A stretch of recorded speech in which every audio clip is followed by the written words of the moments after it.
Hello guys and welcome to another Mad Chili video. Today it is time for another Fly UK flying episode. Now this one will be a bit different, it's going to be slightly less edited. The reason for that is we're not on VATSIM, so I'm able to have my Navigraph charts up on my second monitor instead of all the VATSIM stuff. So I won't need to edit that in from the tablet. As a result, there's no point in me going through all the editing process for really just adding some music in the cruise. So I've got a bit of an alternative. Obviously, OBS has a pause feature, so I can use that to cut segments out, which I'll be doing. And I've added in the music track that is used in the editing, and I'm going to play that in OBS instead. So it'll be exactly the same for you guys, just to let you know there won't be transitions, basically, and there won't be like little intro things saying welcome to the video at the start and end. Apart from that, at the end it says thank you for watching, but apart from those small things, it'll be exactly the same as usual, just to save me a bit of time.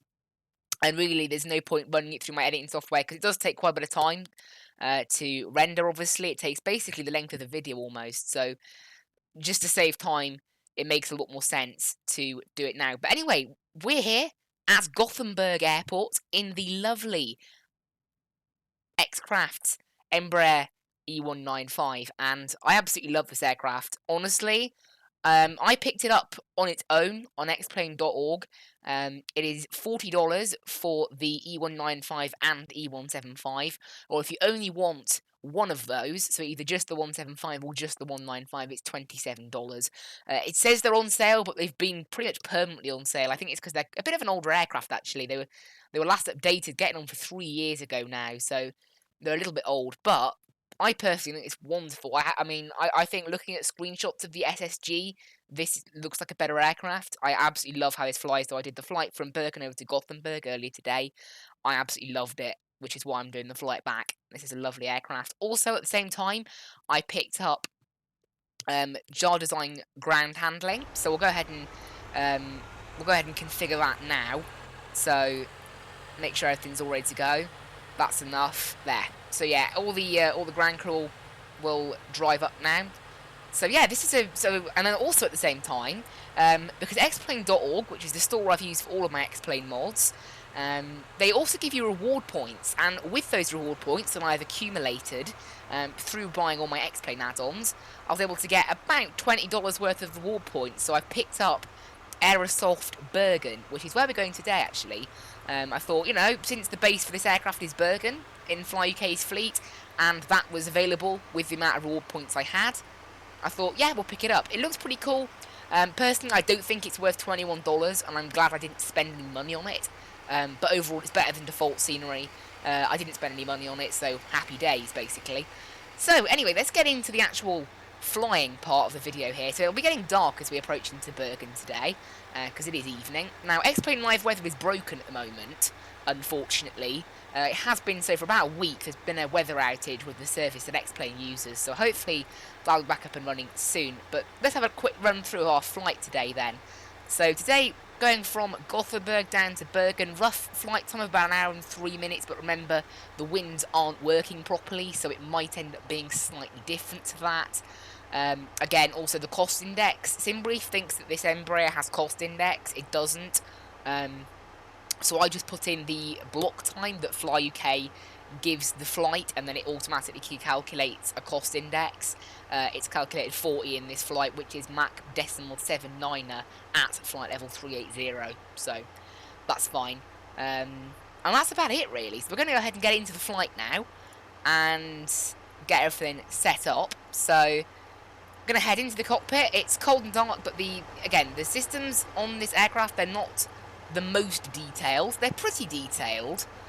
Most things are clickable, but there's just a couple of things that are missing, which I don't think is that bad. I think it's a pretty decent aircraft, this, especially considering it's $27. I've always had a rule where if I'm spending less than £40, $50 on an aircraft, it's usually not much good. It's usually got like a bad FMS, or maybe the textures are a bit bad, or whatever. It's usually, unless it's a small GA aircraft, in which case those are a bit cheaper, like a Cessna or whatever. So, but in this thing, it really doesn't follow that pattern.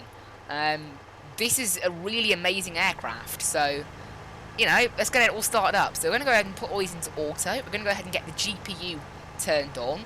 and the electric AC power will go to auto, and the battery switches can go to auto and on. And the AP gen is off by default. We'll just leave that. We'll let all the warnings start going on as we fire everything up. Seatbelt signs can come on, no smoking signs can come on, and all the AC pumps and the hydraulics and they can just all go into auto. It's all quite automated, this aircraft, actually. And we can have the nav lights on because we're inside the aircraft. And the pressurization panel is a bit broken. I have no idea what's up with it. It doesn't do anything anyway. This is one of the things that's not configurable on this aircraft. Hydraulics can go into auto. So as you can see, a lot of this aircraft is actually all automatic. The majority of the thing you have to learn with this aircraft is it's slightly unusual flight management computer. It's a bit unusual how it works. But first of all, actually, before I do any of this, we're going to get our weight and balance configured with this lovely built-in weight planner. Now, it doesn't appear to save my preferences, this aircraft, so I'll need to turn it back to kilograms. That's fine. And let's go ahead and get the weight in for today's flight. So the fuel today is going to be 4,600 kilos we'll take. And we can't type in an exact number, but we can use this. And we have to halve 4,600 to get what we need, which is going to be about 2,300. There you go, 2,313 in each tank. And passengers, we are taking today 71 passengers. So we'll go ahead and get the passengers. You can see there the souls on board thing there. It's quite a large aircraft, the Embraer. It can take, they go 104 people, so it's not massive, but it's pretty decent. There you go, and the people are on board. And then finally, just to make, again, it doesn't give you the zero fuel weight, by the way. You need to know the takeoff weight for this. So it's 41.4, which is actually already set in there. So that's good, and we'll go ahead and adjust the cargo just to give us a centre of gravity of about 13.5%. It doesn't really matter what you give it, actually. It's just make sure it's in that green range, and it should be okay. So what we need to do now is we need to head to departure. A bit of an unusual FMC, this MCDU it is actually. So we are here on the ground. So we have our MCDU page here. We click on departure first of all. And we go from ESGG, which is Gothenburg. There we go. And then we select our runway. Now, we're not on VATSIM, so I'm just going to use whatever runway we have been assigned by SimBrief, which is usually pretty accurate. It's just when you're flying on VATSIM, you need to be extra sure. Obviously, we're not on VATSIM, so we can do whatever. Runway 21 departure today. And the SID is going through the Detna 3 Juliet. So that's in there with no transition. So that's all fixed in there. Next up, then, we need to go onwards to add route waypoints. Now the next one is going to be direct. It's we're going to Alpha Alpha Lima, which is a VOR, so we need to click VOR on here, and then we need to type in Alpha Alpha Lima and type it there. You can see there Aalborg is up, so we'll go ahead and save that. We need to make sure as well the altitude is set correctly. Now the altitude for these waypoints I'm getting from SimBrief, because this aircraft, it does have VNAV, but it only really calculates the VNAV for the SID and the STAR. The rest of the waypoints you need to enter in yourself, and I get that from SimBrief. So, because if you click on the map here in SimBrief, you can see it has a waypoint. It'll tell you next to it the rough altitude you will be hitting. I will just make sure, obviously, that will only be accurate as long as there are no restrictions on the departure in terms of altitude, because SimBrief doesn't factor those in, and there are no restrictions on today's departure, so that means that what SimBrief says will be roughly accurate. So we'll enter in 36,000.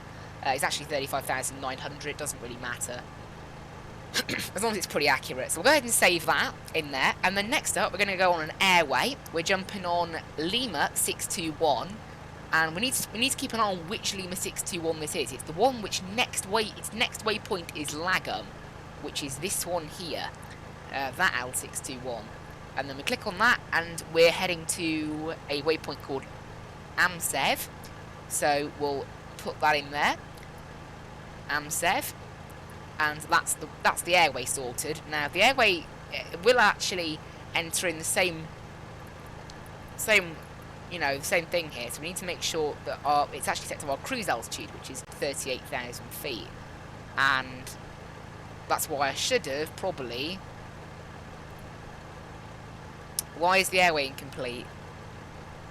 Oh yeah, the next waypoint is Badab. Oh, we need to click fix first. Make sure I do that, otherwise it won't recognise it. There we go. Fix Badab, and then save that. You can see it saved it all as 38,000, which we don't want. Oh, I'm entering a new waypoint here. That's not what we want. Clear that. Oh, wait, what? Did it just delete my route? Oh, rip. I clicked clear rather than delete down there, which means that our route has just been deleted. Luckily, it appears to have kept my departure. I will just make sure of that. Good. So it's only the route that it's changed, which actually doesn't really matter. From now, I'm just going to enter in 38,000 for all of our waypoints, because I've now learned that the waypoint, the altitude you give a waypoint at the start is the altitude it'll give it full on. So we want to make sure. There you go. Save that. So it's a bit of a tricky FMC this to get around, but in the end you do get there. In the end, right? That's to Amsev. Again, look, now it's just putting in 36,000 for every waypoint. Never mind. We'll configure this later. All it matters is that we are actually heading to the correct waypoints for now. So Badab, and that is it. So we head back to here, and then we click on arrival, and we have to type in our arrival airport now, which is ENBR. It's a bit of an old MCDU this. It takes a little bit of time to get used to. There are some tutorials. You can use this video as a tutorial, obviously. Hopefully it's pretty detailed. ENBR. Where's R? There it is. Get that in there. And it's going to be runway 35 down in Bergen. And we're going to be using the Badab 2 Papa. And it's going to be the ILS 35 Whiskey, is it? ILS Whiskey 35, yep, with the goaded transition. And the approach is ILS runway 35. So we'll go ahead and get that in there. That's all set. Bit of an unusual one, this, I know. Now, performance details. This is where we need to enter in all our stuff. So the performance, the centre of gravity, the MAC, that is 13.31. You can get this from the load planner. That's why I kept the load planner up for all of this, is so you guys, you know, it's quite helpful when filling in this page here. And our fuel is 2313 in each tank. So we'll go ahead and put that in. And our payload is 7890. And there we go. So that's everything in there. Look, the V-speeds are easily good for a flaps 1 departure today, and a trim value of 2.6. And I can't actually find the proper trim button. I'm guessing it isn't this one, even though it says pitch trim, because it says backup, but it still does exactly the same job.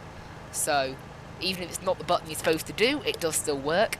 And you can tell us there, it says our current trim value on the MCDU there. So we just need to keep kicking down until we get to 2.6. Up. Oh, it went a bit too far. There we go, 2.6. Up. And then performance index 2. Our cruise altitude today is 38,000. Doesn't seem like this thing wants to do that, because I entered in one waypoint as 30 something else thousand. Well, luckily we can change the altitude once we're on our way. So, you know, actually, you know what? Let's just go to 360 today. Let's just go to 360. It might make life a bit easier. So this aircraft's got a bit of an unusual CDU. So next time I'm just going to enter in our cruise altitude for our first waypoint, even if we won't be at it yet. So it's a bit of an unusual MCDU, this, but it's not too bad. It just takes some getting used to. It definitely works 100%. It does just need a little bit of getting used to. So performance 2, this is where we get our cruise winds in, which are going to be 323, and 41 is the actual speed. And so the cruise temperature is -56, and then to get that so the average ISO deviation is +3. So that means we add 3 degrees to that, so -53, I think. And you can see that we need to enter in our cruise altitudes now, our initial and our final. It might not accept this, actually. It might get quite cross, because I've said that we're going to be at 30. Okay, accepted 38,000, no problem. And our cruise speed today is going to be Mach decimal 79er. You can see it calculates all of our stuff there. 1 hour 11 minutes this flight will take roughly, slightly longer than what SimBrief is saying, but who knows. And for landing today, this is our predicted landing weight, by the way. We're going to be using flaps 4 for landing today. And we'll just check the weather down in Bergen, which I can get from Fly UK. They give you the weather. And it is storm force winds. And there's a teeny bit of snow and showers. So we're going to be using anti-ice because it's only 1 degree down there. So we're using anti-ice on the arrival. So we'll make sure to get that on our descent. We can get the ice protection turned on now and the windshield heating turned on, actually. And we can get the AOA heat, and then we don't need the anti-ice until a bit later. So that's all good. I think we're all good now. So what we do is we head back to this, and then one thing you crucially have to do, it does not like on the Boeing where it highlights this button, you need to click execute, and then the flight plan is in there. If you don't do that, there's no flight plan. So that's all good. And then what we want to do is have a little look at our flight plan. You can see it's got all of the VNAV profile for us, all set and ready to go. Just want to change this quickly though to we want to basically update these waypoints now though to 38,000 feet, and then just click update waypoint, and we need to keep go through and do that to all of these. There you go, click update waypoint, next one, and again 38,000 update waypoint, and there you go, that's now all in there and ready to go. So that's cool. Just check SimBrief and have a look at what it thinks in terms of waypoint altitudes. So the first one that we're being given here is Badab. SimBrief says we should be at cruise altitude there. Obviously that is SimBrief being wrong, because SimBrief doesn't take into account any restrictions. We don't actually need to be at a certain waypoint, at a certain altitude at Badab, so we should be okay. Again, I do think this aircraft's getting us to descend a teeny bit early for that, but we'll keep an eye on that later. Obviously, actually, let's do a quick look over our arrival now. You wouldn't typically do this, but in the Embraer, it makes sense to look over your route in its entirety, including the start. Obviously, the flights in this aircraft are typically a bit shorter, which is why you'd probably do that. And we just need to make sure that these crucial restrictions are in, which are above flight level 90 octos, and then we want to make sure that we're between 8,000. I'm not sure whether this thing can actually do this. Yep, it can. So between 6,500 and 8,000 at Ratug. And it's done a pretty good job, I think, this aircraft, of getting all the altitudes in there. But between... Actually, yeah, okay. I'm pretty happy with how this aircraft's planned it, to be fair. I think it's done a pretty good job here. I think it might have read above 9,000 as, like, you need to be at 9,000. I think that's what's going on with this VNAV profile. So what if I delete... What if I change that? Yeah, look, altitude, look, is fixed at 9,000, which we don't want. According to SimBrief, at Octos, we should still be at cruise altitude. Yes, yeah, right. So this is where SimBrief's altitude planning doesn't always go particularly well. I think we'll just manage that as we go along. Later in the flight. We'll come to that when we cross it, really. We'll do it based on what the distance is telling us when we get there.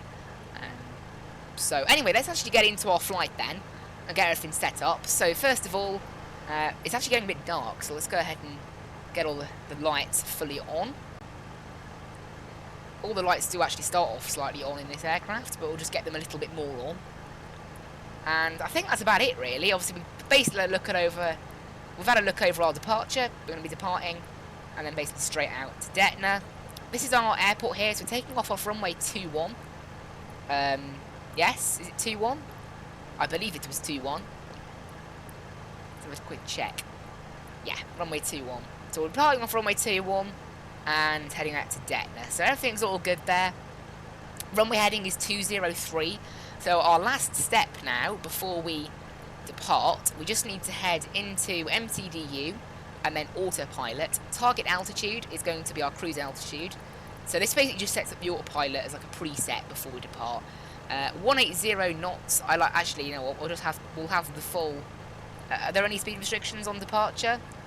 I don't think there are. Nope, there's no speed restrictions on departure. So we can just go with the full-on 240 knots set. And target heading is going to be the runway heading, which is 203. And that will basically just set everything up ready for after we depart. And we're going to have a vertical speed of about 2,600. 2,600. There you go, everything's all in there now, ready to go.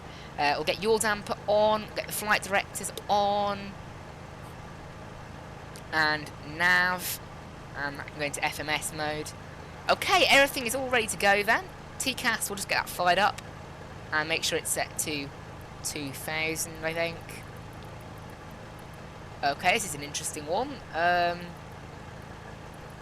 you go. Okay, you can't clear it. You just have to do that, do you? There, that's good. Okay, let's get on with our flight then. So, we need to turn on the APU. This really doesn't take long, actually. So we're going to get better pushback started. Please show me where you want to go. We want to go this way for runway 21. So we'll go Ground and do that. cockpit. Tow is driving up. We need to set the altimeter, actually. The altimeter here right now is here in Gothenburg. It is 988. 0988. Get that set there. Auto brakes can go to RTO. The flaps can go to 1. And yeah, we'll get the APU fired up now. Although as I say, it really doesn't take long. This APU, it's basically instant. I don't know how realistic that is, but you can see there, look, the APU's basically already started. It is practically instant. Now, unlike a lot of other aircraft, you do not need to turn the packs off for departure. All you need to do is once the APU, to make sure that you have a successful engine start, is once the APU is fired up, get the APU gen turned on, and then flick all this doors and hatches are closed. Flick that over to APU mode, and then you're good. Beacon light can come on now. Alright, everything's good to go then. Ignore the bombs. We'll get those. And then the aircraft, I just like to put it into progress mode on the MCDU, sorry. That's just the best mode, I think. And make sure the ignition's in auto, ready to start the engines. And then finally, we just want to head to the menu and close all of these doors. And want to go to plugins and ground handling and drive away and then hide all. So connected and bypass pin inserted. Release parking brake. There you go, release parking brakes. Starting pushback and you may start engines. Okay, we're good then. So we're going to start our pushback now. So what you need to do in this aircraft, we actually need to hold down the ignition button until the N2 hits 25, and then you let go on the mouse there. So it does mean that you can't actually let go of the mouse and move you can't move the camera around. You have to keep the camera in that fixed position on engine start just for a little bit until. Let's keep the lights like this. I quite like the lights like that. There you go. We'll get all the panel lights on. Make sure the panel lights are full, and then the rest of it can just stay. I'll put this on navigation mode, and then what I like to do is just untick all of these apart from those two. Now the engine on the other side is almost finished. Go in. So there we go. Again, also, I'm not sure if this is a bug, but even when you change the thing to, even when you change the weights to kilograms, it still displays the fuel quantity here in pounds. It slightly annoys me, but there's nothing you can do about it, so tough. But it's just a little bit irritating, I think. I quite like to do it in kilos. Right, engine number 2 has started, so we can go ahead and start engine number 1 now. Again, hold down the start button until we hit an N2 of 25%, and then we can let go of it and close the cover, and then it'll start nicely, hopefully. And let's make sure everything's all set up. We'll get it in vertical speed mode for initial. We'll get it in VNAV mode, actually, because this thing does have VNAV support, although the VNAV is slightly weird. It does actually change the aircraft's altitude based on what it thinks it should be at each waypoint, which isn't always what you want. In fact, you know what, I'm just going to quickly actually disable VNAV anyway, because we're not in the air yet. Parking brake set, and both engines are pretty much set up now. Yep, they're good now. Just wait for an N2 at 19.2. There we are. So both engines are online. We should automatically be on engine power now. It's all automatic in this aircraft. And we'll go ahead and get this over to both. And we can go ahead and turn off the APU. Okay. There. Just wait, try to get on the right bit there. And then it goes very quiet as the APU spools down. And that is it. That is the aircraft done with. We can go and get the APU gen turned off now because the aircraft's on engine power. And there we are. That is us done with setting up the aircraft, and we can go ahead and get started on our departure. So it's taking a bit longer than usual to prep this aircraft. This aircraft does actually take slightly longer than a lot of other aircraft to prep because of its slightly unusual MTDU. It's a bit of an unusual one. It doesn't really matter though. Are there some lights for this upper panel? I feel like there should be some lights for this upper panel. No? There's oh, there they are. We don't want that. We want all these on maximum there. And then HUD brightness? What's that? Is that the... there isn't a little HUD that pops down, is there? No. We'll just leave it. Right, the pushback truck is gone. Flaps are set to 1 for takeoff. Let's go ahead and release parking brake. Taxi lights can come on. And beacon lights are on. But they will turn off when I press the brake, because that's one of the controls that maps to my joystick for some reason. Same bug that happens in the 737 and also affects the Embraer. Right, away we go. So we'll go ahead and make a left turn here. And weirdly, earlier, the nose wheel steering worked right straight away, but not in this case. Hello? Okay, that's weird. Okay, earlier, the steering was being done by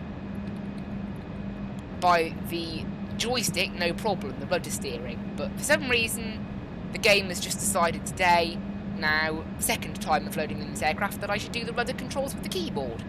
I don't really mind which rudder controls I use, it's just a bit weird that it's decided to swap over. It's usually one rule for each aircraft. Some aircraft like it with the joystick and others like you to do the rudder controls with the keyboard. I don't have rudder pedals, which is the reason for that strange oddity.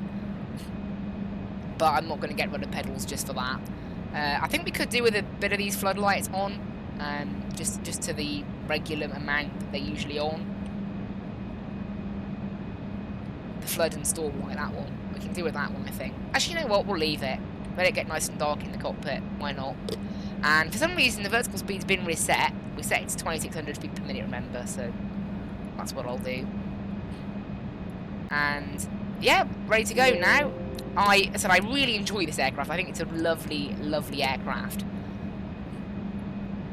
And I have really enjoyed flying it, even though I've only flown on a couple of hours. Is there seriously no light just for this upper panel and nowhere else? Because that light there is for everything, which I don't want. I want a light that's just for this upper panel. There should be one, although I would have thought it would be under the cockpit light section. I don't know. We're alright. We're alright. Right. All brakes set to RTO. We can go and get the landing lights turned on now. And we'll get the taxi lights off. And we can depart. So let's get a little bit of power in, just so we can get this aircraft on the runway quite quickly. Now, this aircraft I personally think is a little bit overpowered. I think when you take off, it does seem to gain airspeed once airborne extremely quickly. I almost hit 250 knots straight after takeoff, and I was doing quite a hard climb, and I actually didn't have time to retract the gear. That's how, like, you know, it really shouldn't be gaining that kind of speed, especially with the gear still down. Anyway, we derate of 1 on the takeoff today, although I don't think I actually plugged in that derate to the... I must have actually. It must have saved by default, because that's what the blue marker is there. Right, 100 knots. V1. There's V1. Rotate. Rotate. V2. I love how this aircraft actually flies. I think it flies really nicely. And we're in the air, and you can see already, very quickly, we are gaining airspeed. Positive rate, gear up. Personally, I do think this thing is too quick, but hey. We'll get the auto throttle in straight away, just so this thing can manage what it's doing a bit better. And we seem to have lost. ALNAV. What's going on? Why have we lost ALNAV capability? Oh, it's back. I think we went slightly off course on takeoff. Was there a slight turn on the departure? I didn't see it. Let's get the autopilot in just so we can manage that. I didn't notice that there was a turn. No, there's no turn on departure. So unless it's maybe the ALNAV is just slightly out. It doesn't really matter. We can go ahead and enable VNAV now as well, and that should be good. Flaps have gone to 0 now, and obviously the auto throttle is taking over now of the aircraft. It hasn't actually sped up quite the same way as it did last time. Like my previous flight with the plane, I totally forgot to enable chrono, so I'll just do that now. And then now I can turn on the beacon light again, because obviously it turned itself off when I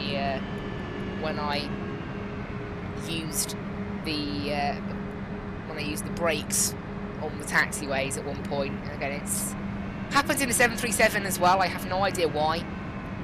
Anyway, make a right turn now. This looks lovely. I think we should get a bit of light, actually. I think we should get the... let's get the floodlight on a little bit, eh?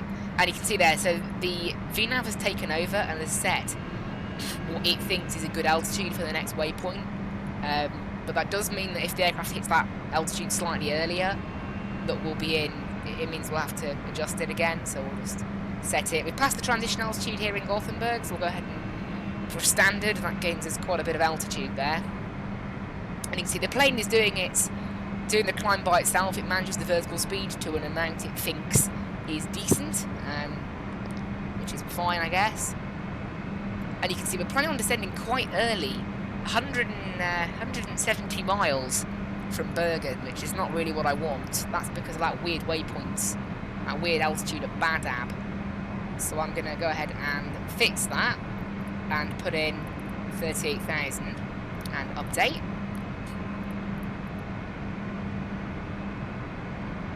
Well, weirdly, once this thing decides the top of descent, it does seem to stick by it, unfortunately, even when you change some of the things. But a general rule, we'll just manage our own descent again. The thing in this aircraft is okay, but it's definitely not the best. I think it's pretty realistic, though. I don't know. Obviously, I've never even been on an Embraer E195, let alone flown one. So, who knows? Also, by default, the displays there are the wrong way round on the first officer side. I'm not really bothered by it, but you can change it around if you want. Right. Seatbelt signs can come off, because why not? Line lights can come off as well, and we'll get the speed up now to about 285 knots is usually what's pretty good. Once you're above 10,000 feet, the speed will now go rocketing up. And there we are, that is it then. We're in the air.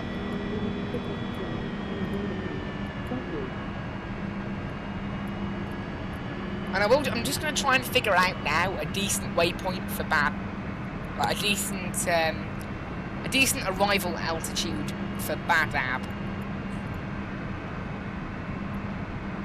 Obviously without the FMC's input, MCDU, because it doesn't seem to be able to come up with a very good one. So between Badab and, let's say,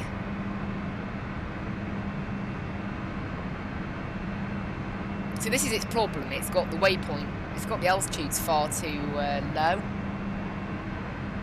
So I'd say from Latzi, that's about correct.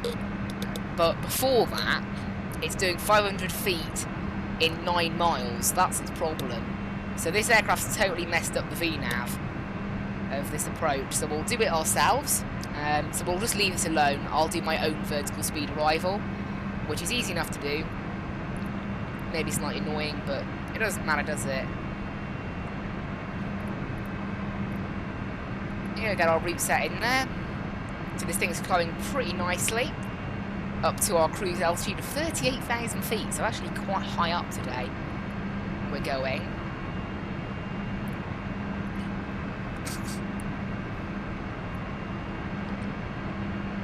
The ETA in this aircraft is actually pretty much perfect, but only once you get in the air.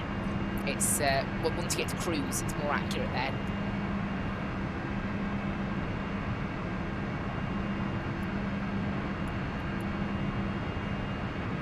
But I can't. It's a bit annoying, this arrival, because usually I would use SimBrief to determine what altitude I should be at a place at. But in this case, SimBrief hasn't done the calculations very well because it doesn't know about restrictions. So I'll take 10,000 off at Ratug. So I'll just take 10,000 off for each waypoint, and then it will stick with the same. So we'll say 9,000. Yeah, that's what I'll do. So 9,000 at BR. We'll say 8,000 at BR 735, and then at Latzi it'll be about 11,000. At Legta we'll put in about 16,000.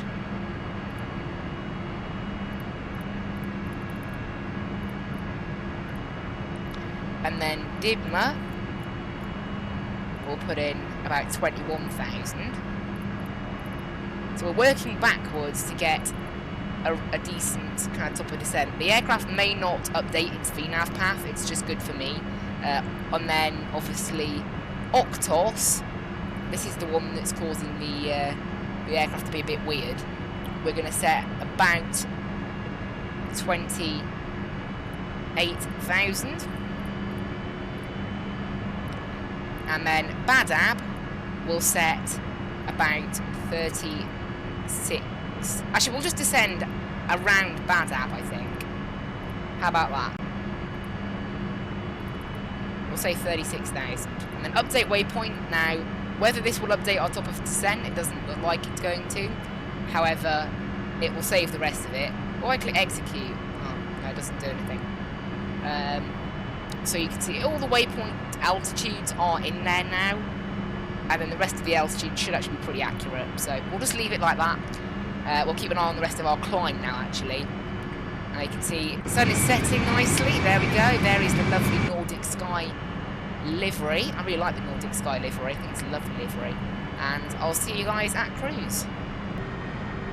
There we are, guys, then, up here at cruise altitude. Now, I have tried many things to try and get that top of descent to become more accurate. I've gone into the start edit and changed the waypoints of all the altitudes there.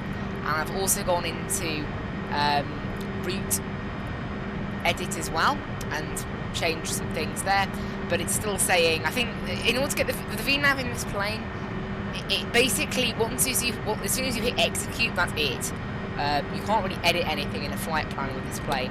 You just got to do it yourself. So we're going to do the descent ourselves. The VNAV doesn't really work massively anyway. I did the descent in the previous flight I did myself anyway. I just used the top of the descent it gave me as a guidance. So it doesn't really matter.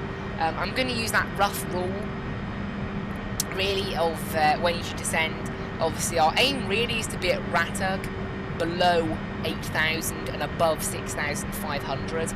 Outside of that, we're basically okay. Now the Mach speed, I'd like to be close to 790, but you can't really do it exact. It's either 795 or 785. It's basically depending on what decimal Mach number it is when you enable the speed into Mach speed, and that's it. That's fixed. There doesn't seem to be a smaller way of doing it, sadly. But never mind. It doesn't really matter, does it? Oh, there you go. In fact, I've just done it. Just changed the speed, and there you go. So 792 now. That's all good though. Again, we'll just do the descent manually. I will aim to be probably just, probably descending just before Badab. That's probably where I'll be starting my descent, I suspect. And since it's a very short flight, we're just going to do all the descent stuff now, and then we'll do the cruise montage. So a little bit backwards, but obviously it's a very short flight. This one is about an hour, shorter than any of the other flights I've done in these videos anyway. So it just makes sense to do it that way round instead. Now, in terms of the parking stands, we do have some fixed stands that we need to use down in Bergen. We're using stands 22 and 23.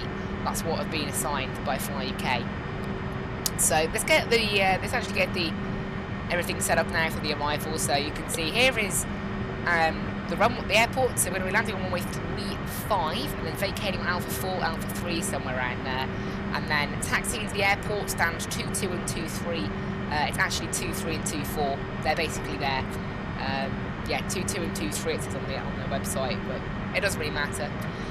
ILS then, this is the bit we need to now configure. So our decision height is 218, so 220, because even though this aircraft apparently has, it says there, the decision height and baro, I can't find a way to switch it over to baro.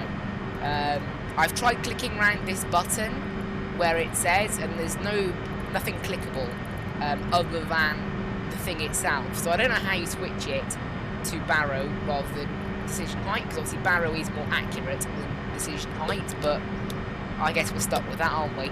Anyway, let's get everything set up. So we're going to be coming in from Godid, and then we need to make sure we're at Adava for 3,000, and then the glide slope starts at 2,500. So this is just something to check. We want to make sure that the aircraft knows this, just so we can keep an eye on it. You can see all of the waypoints there have all been plugged in pretty accurately, so I'm very happy with that. Then it knows what we're doing. So that part of it's cool. And next up, we want the frequency, which is 110.5. So 110.5. We'll just make it the active frequency. Why not? Next thing is the course. Now this is a bit more difficult because we need to take a look at the course. And to do this, we need to flick it over to navigation. We need to flick it over to localized navigation. So what I'll do, I'll enable heading mode. So I've just clicked to push to sync the heading and got over to heading mode. And then we'll click on this little bearing button here. And you can see the course is currently set to 22 and we want to be set to 350.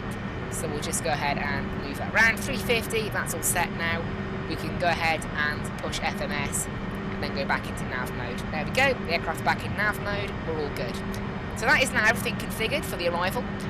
Transition altitude is 7,000 feet down there. So that's that, basically. So I'll go ahead and get rid of that. And we are ready for the cruise montage. I will just do a little check of the weather quickly. Right now, we are looking at the weather being a QNH of 9 and 9 at 8. Few clouds at 1,000 feet, scattered 2,500, broken 4,000, 2 degrees.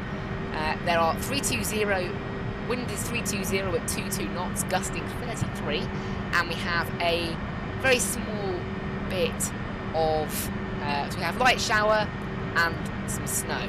So it's a little bit of precipitation. I flew into Billund earlier today, and it was that exact kind of weather, so I suspect the weather that was in Billund earlier today has moved north upwards to there. And at 1,200 feet, the wind is 320 at 34 knots, gusting 4.8. Whoa, so we have a little bit of wind. That's at 1,200 feet, but it does mean that the wind is very strong in Bergen, so it'll be a bit difficult to land this thing, but I quite like how this thing flies, so I think we'll be able to do it. And anyway, I hope you guys enjoy the cruise montage.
Okay. Yeah, that last minute and a bit that was silent, yeah. I did sort of forget to bring my mic down. And, yeah. Okay. Anyway, I was just describing that,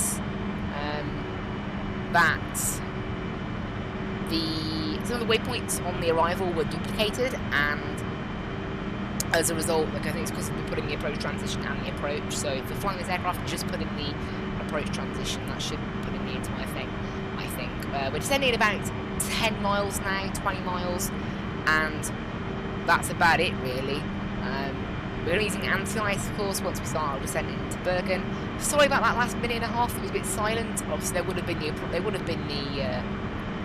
cockpit audio, so you could have listened on to that about a minute and a half, but a little bit irritating. I honestly, yeah, my mic, doesn't just need unmuting in OBS. If you move it slightly too high, it mutes itself, and I moved it up, and then I forgot to move it down again, so that's why.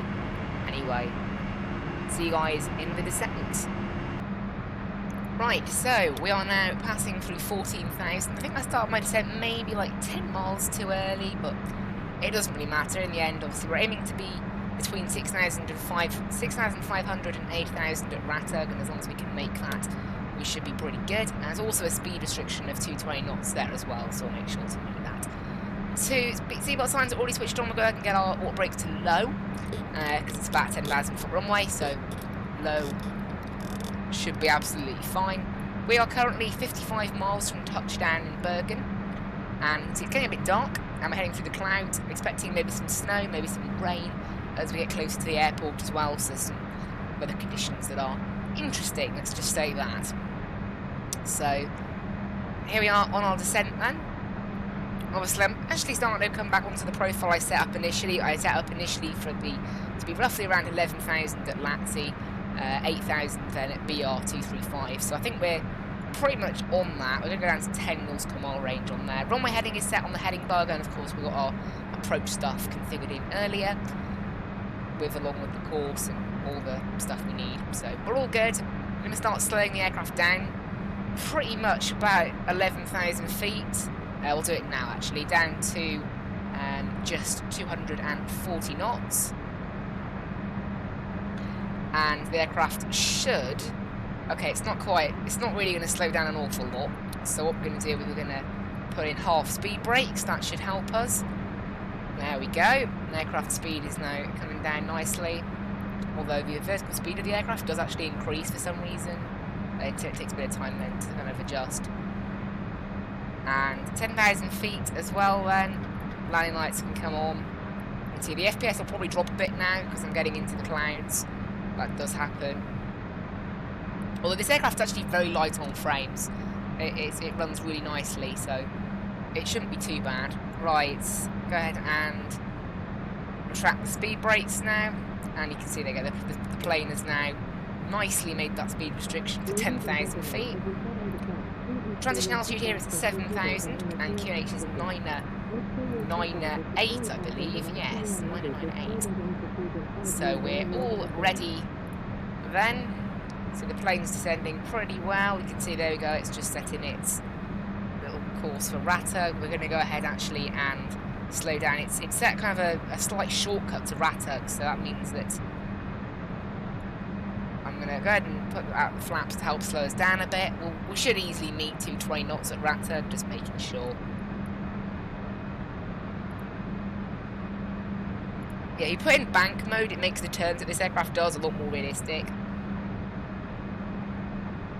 Like this, it does actually bank possibly a bit too much, although I think that actually looks okay. We'll keep with it. Right, down to 210 knots, it's looking pretty good. We're going to go ahead and set 4,000 now, which is the next restriction. Plane's done a bit of a weird thing here. It would have been nice if it actually followed the arc round. It's almost like cut a little corner in our arrival procedure. I don't know why it's done that, but it has. I wasn't in control of it doing that, so who knows? I guess it decided it wanted to do that. It's a bit of a weird one. It should actually continue. It's basically just shortcut the turn look. It's basically what it's done. Not totally sure if it can do that, but it's decided that it wants to. Hopefully it'll make the left turn okay now.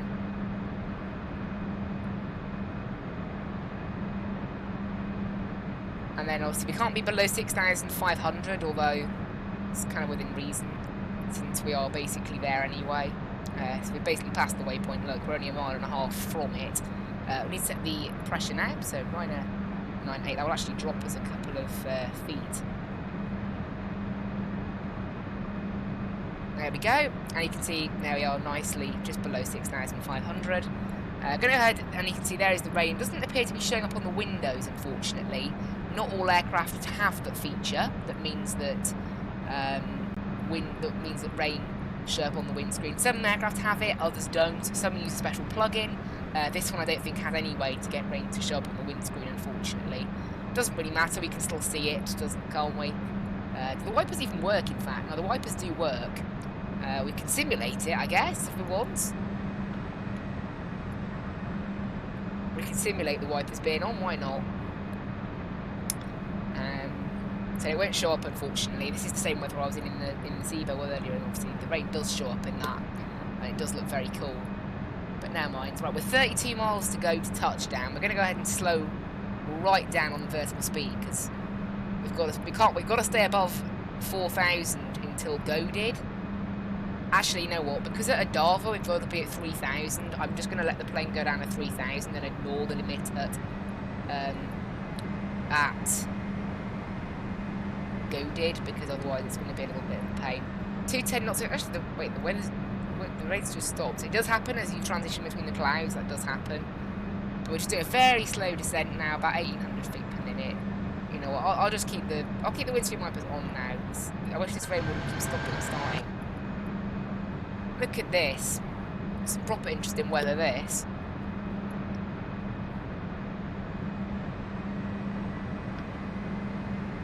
But not too far to go now. And our let interception is done at 2,500 feet, the glide slope. So the plane's just getting ready now to start to turn onto the approach. The clouds aren't too, they're about 4,000, the big, thick layer of clouds, which is roughly where we are now. It's the wind that I'm a bit more concerned about. It's pretty high winds, although X-Plane Live weather at the moment isn't working quite as it should, so sometimes certain winds aren't quite reflected accurately. I said, but with the X-Plane Live weather, things like the actual conditions seem to be working. It's the actual wind speeds, it's the winds that are broken. Alright, go down to 200 knots now. We'll go ahead and go flaps 2. That's the speed. That's the flap setting I found earlier was pretty good for this kind of approach. Flaps 3 you can do, but it makes the plane a bit. You have to push a bit too hard on the engine sometimes. Flaps 4 it'll be for arrival today. Remember. Whoa, clouds got a bit thicker again. Can't really see a lot right now. The plane is turning towards Godid, which is in 10 miles time. So we have descended a bit early. It's because of that restriction of that earlier waypoint. I probably should have, after that last waypoint where you had to be below 8,000, I probably should have just gone to about 1,000 feet per minute straight away there, but it doesn't really matter. It just means that we have to stick at 3,000 for a bit here now.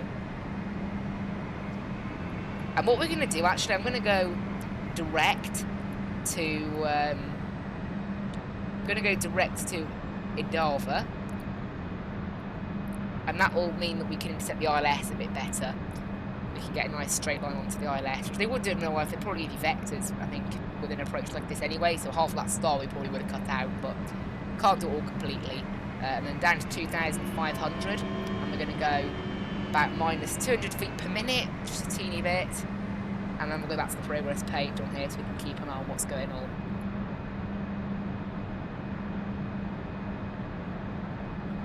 And then I would like to get a bit lower. It's quite handy, really, just so we can actually see what's going on, because right now I haven't got a clue where the airport is, or where anything is, in fact. It's quite dark outside, and obviously a bit rainy. Not nice. These are the conditions I flew into Billund with earlier today. The weather must have gone north a little bit. Interesting how that works.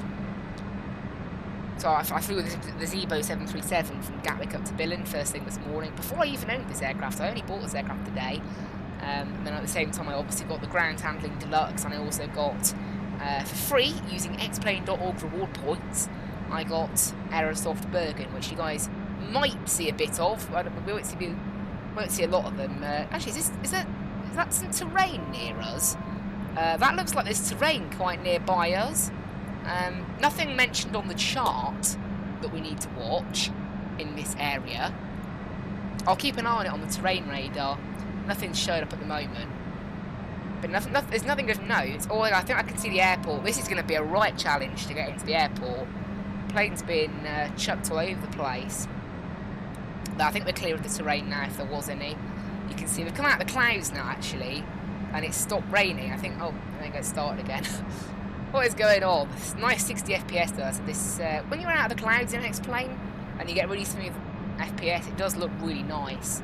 So it's a properly nice aircraft, this. I think the only thing that could be improved about this aircraft are probably the sounds. I think the sounds are a little bit lacking, but it's actually quite an old aircraft, this. It's, you know, I think it was made for one of the older X-planes, maybe X-plane 10. Although now it's only compatible with X-plane 11 since its latest update in 2018. That was the last big update it had, which was mainly focused around the MCDU, and the load planner was also introduced. That load planner you saw at the start of the flight with the centre of gravity and all that, that was also brought in then. But since then there has not been any improvements or changes to this aircraft whatsoever. Right, I'm going to drop it to 180 knots now. Actually 185, and we'll go ahead and arm the spoilers for landing. And I think we can go, we'll go heading mode now, and then we'll head over to approach mode, and we'll go ahead and get the approach armed. And then we'll obviously get ourselves onto the approach course with our heading, if I haven't already been able to intercept the ILS. This is going to be right interesting landing in, and remember I haven't got great rudder control either, so this will be interesting for sure. You can see there's the ILS, we've got it, look, the nav light on there's gone green, and we have the localizer, so that's nice. We're just waiting for the glide slope now, and then once we do that we can set the go around altitude, which is 3,000 feet. Okay. This weather's being a bit funny, isn't it? It just randomly stops the rain, and then comes back a little bit later. Has it actually stopped raining now? I think it's stopped. I think it's actually fully stopped.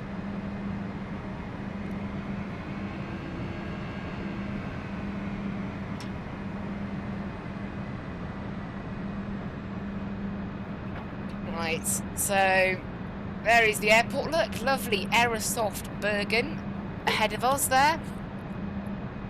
Right, down to 180 knots. Now we're going to go flaps 3. Obviously, for final landing, it's going to be flaps 4 today. Yeah, this is right interesting weather. Look at this, 26 knots. It wasn't as bad as this when I departed Bergen earlier today, and that wasn't that long ago. Right, the glide slope should begin to appear now.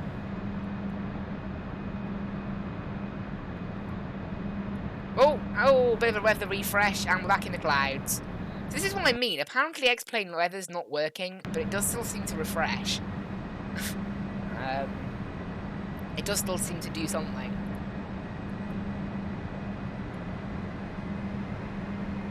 So we could see the airport, and then the weather refreshed, and we couldn't see it anymore. There you go, glide slope is active. There's the airport again. This looks lovely, look at this. Look at our plane, it's like being blown all over the place. Look at it, it's crazy. Right, down to 160 knots now, the rain's come back. And yeah, 160 knots, and we're 6 miles out, so gear down. Is this rain gonna is this rain broken? It's there 1 minute, then not there the next. Obviously, it doesn't really matter because it doesn't show up on the screen anyway. Right, flaps 4, landing speed, which is 139, and then plus 5 knots because of this harsh wind.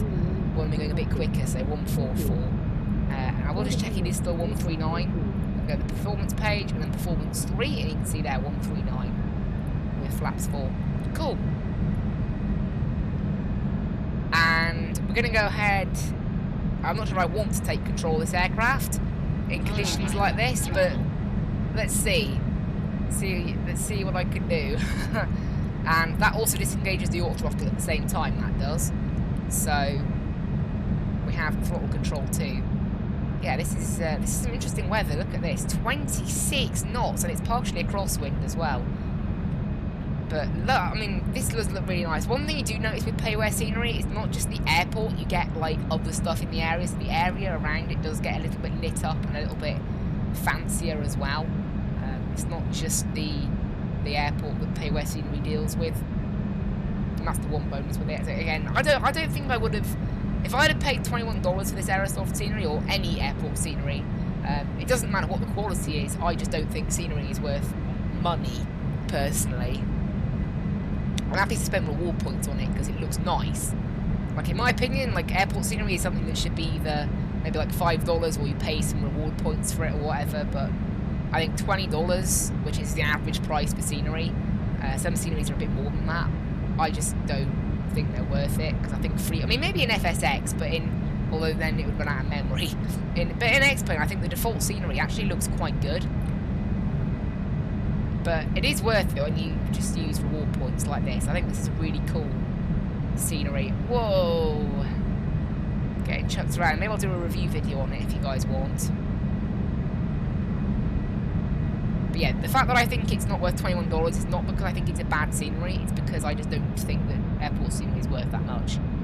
To kind of summarise it. Right, whoa, that was interesting. Got chucked then. There was a bit of a sudden gust. It's because the wind speed is only about 26 knots, which is still quite high, but occasionally it gusts up to around 32, it's looking like right now, which is really difficult to deal with, because the gust is actually a slight crosswind. Obviously, I'm only using a joystick, which isn't great in these conditions when you're flying an aircraft that has a yoke. It's okay, though. Oh, also, the GPWS callouts on this aircraft are really quiet. I don't know whether there's a way to fix that. Right, we're okay, we're alright. This'll be a rough landing, I think.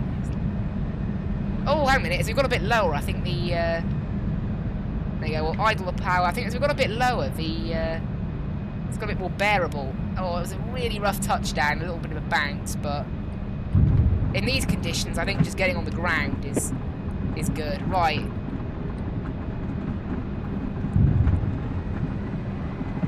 Reverse deployed. Because low auto brakes don't really do anything in this aircraft. They do very little. And then we're going to go ahead and vacate on Alpha 4, I think. If we can make it, I think we can. There we go, we've managed it. Flight time was 1 hour, 1 minute. Oh, rip, it's supposed to be 1 hour and 3 minutes, that's pretty good. We'll go ahead and stop it there, and it'll just delete it straight away, unfortunately, but never mind. Line lights off, taxi lights on, and APU on, and that will start up immediately. Right, let's get off the runway. That was an interesting landing, wasn't it? It was a bit rough, but I think considering the conditions, perfectly acceptable. And there we are. Whoa, what's that? Our brakes aren't smoking, are they?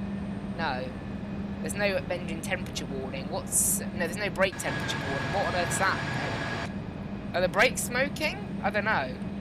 That's what it looks like, but there's no... Maybe it's water? On the gear after the landing? I don't know. Can I have a look at the brakes? Is there a way I can do that? Is it under hydraulics? Here, temps. This has some temps on it. No, this is like cargo temps. Electrical, hydraulics, maybe? Flight controls? No, there's nothing there. There's nothing here about anything being too hot.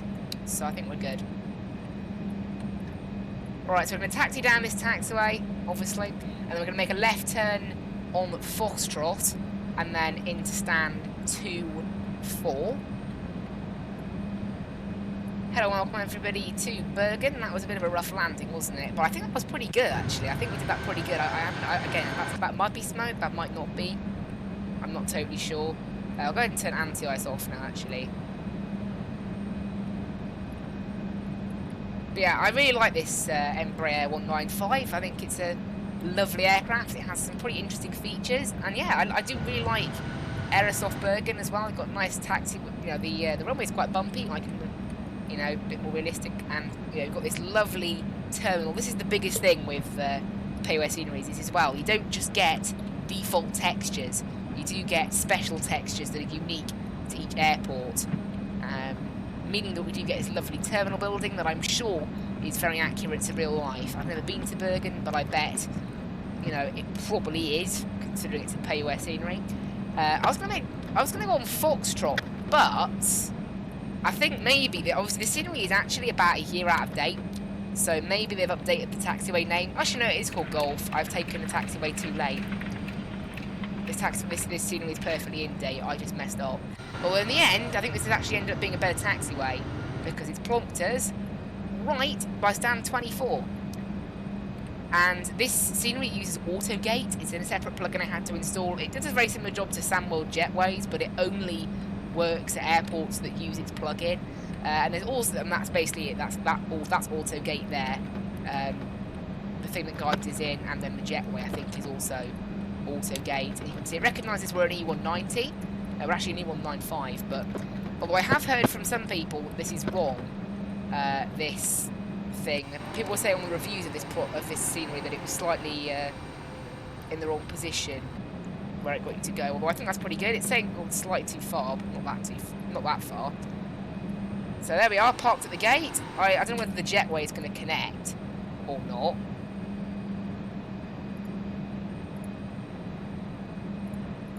Yeah, it's saying we've gone slightly too far, although I disagree with that, to be honest. I think we're actually pretty much bang on.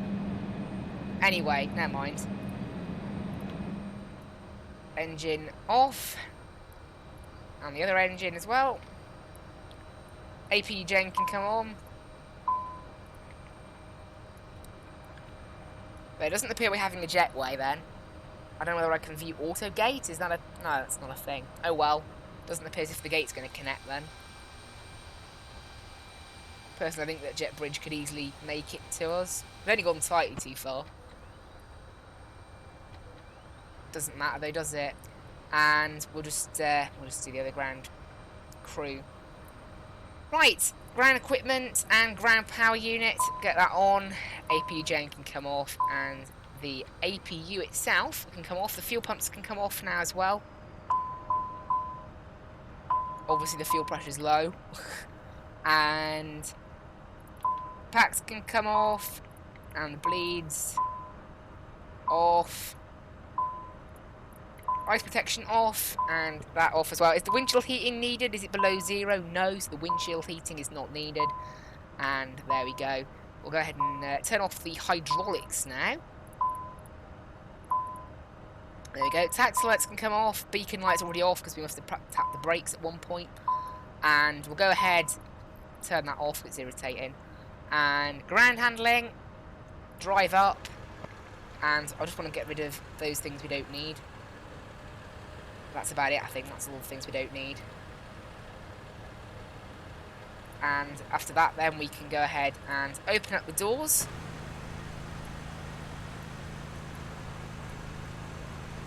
So the cargo ones can already go. Right, there we are. Everything's all sorted then, I think. That's about it, really.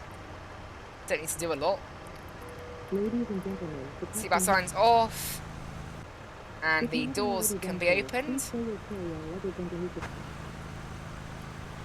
Ready for all those stairs. There we are. And the catering. And there we are. Hello and welcome everyone to Bergen. Hope you guys enjoyed this video. Obviously not quite the same editing as usual because I'm not on VAT sim, so not using the tablet, so therefore no real reason to edit. These can go into the off position now. And happy with everything else, we can all leave it. So there we go. That has been a flight in the lovely X-Craft Embraer 195. Let's take a quick look before we finish around the lovely Aerosoft Bergen. Can't move in this camera. Is there a free camera somewhere? Oh wow, that actually... If I press Shift 7, look, it puts us in like a 2D cockpit. Right. How do I go outside? There you go, Shift 2. Let's take a quick look then at the lovely Aerosoft Bergen. Can't really zoom out any further than this though, in this view. Oh, actually, no, we can travel further away. There we go. This is the free camera. So here we are. We've got a nice little, lovely terminal building. That's my favourite part about this scenery. And then obviously it's a bit rainy, isn't it? And we've got the car park over here. The new terminal is somewhere that has only been half constructed. I don't know where that is. There it is. Look. There's the new terminal and there's the construction site bit. And there we are. I really enjoyed that. I hope everyone did too. Flight directors can come off, your damper can come off, and finally we'll go ahead and get the batteries off as well. Get all the lights off then as well. And there we are. Hope everyone enjoyed that. I hope to see you in the next video, and bye.